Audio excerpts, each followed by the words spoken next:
In the first century, crowds followed Jesus of Nazareth everywhere. He was constantly surrounded by chaos, people pressing in from all sides, demanding to be healed, bringing him the blind, the paralyzed, and the desperate. Miracles were happening daily. That was the baseline. Despite operating in that intense supernatural environment, Jesus was rarely caught off guard. In fact, in the entire Gospel of Matthew, there is only one recorded instance where a person's actions stopped him in his tracks and made him genuinely marvel.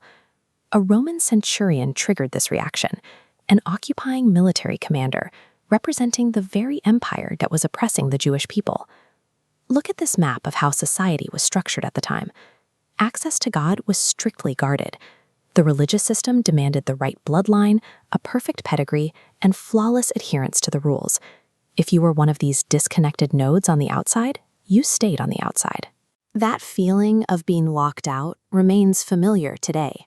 We often assume we need a polished spiritual resume or a completely clean past before we have the right to ask for a breakthrough.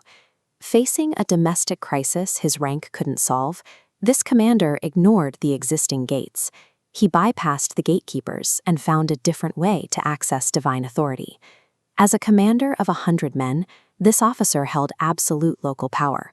By the laws of the occupation, he had the legal and cultural right to demand immediate compliance from any Jewish citizen, without question or hesitation. He could have summoned Jesus to his quarters. He could have ordered him to appear.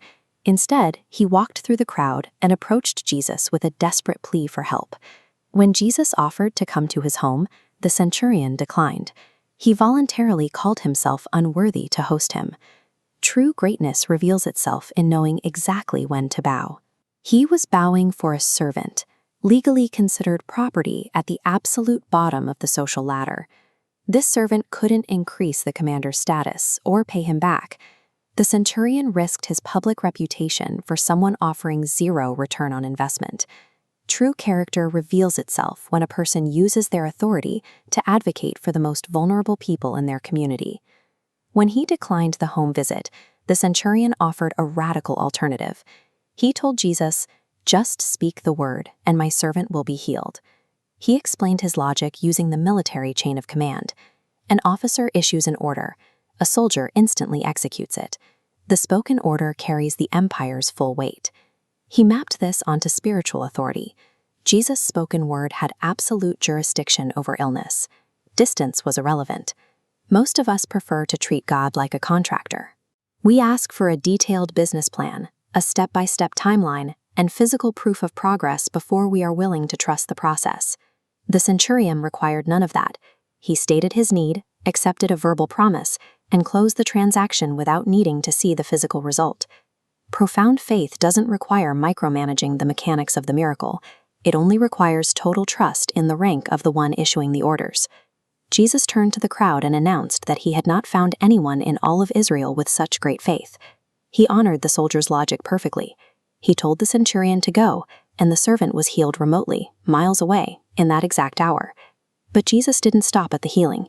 He announced traditional insiders would find themselves cast out, while unexpected people flood in from the east and west to sit at the table. Access depends on the heart's posture, rather than religious resumes or historical legacies. Lacking a perfect past or the right cultural pedigree does not disqualify you from this table.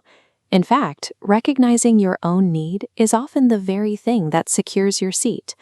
This way is available to anyone. Bring your vulnerability. Advocate relentlessly for those who can't pay you back. Trust the authority of the word over your circumstances, and go home expecting the answer to already be there.